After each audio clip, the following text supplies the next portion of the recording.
Hey everyone, today we're taking a quick look at Vault Heist, a mobile game that's been popping up lately with claims of fun gameplay and possible rewards. But is there any truth to it, or is it just another bait app? Quick disclaimer before we begin, everything in this video is based on publicly available information and personal opinion. At first glance, Vault Heist is just a basic tapping like game. You break into vaults and earn virtual coins, and the app makes it seem like you can turn those into real rewards. But is it too good to be true? That's because it probably is.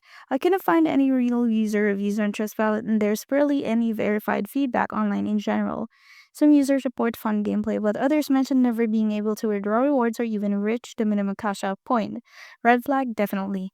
If you're in it just for entertainment, sure, Vault Heist might keep you busy, but if you're hoping to earn something real, don't hold your breath.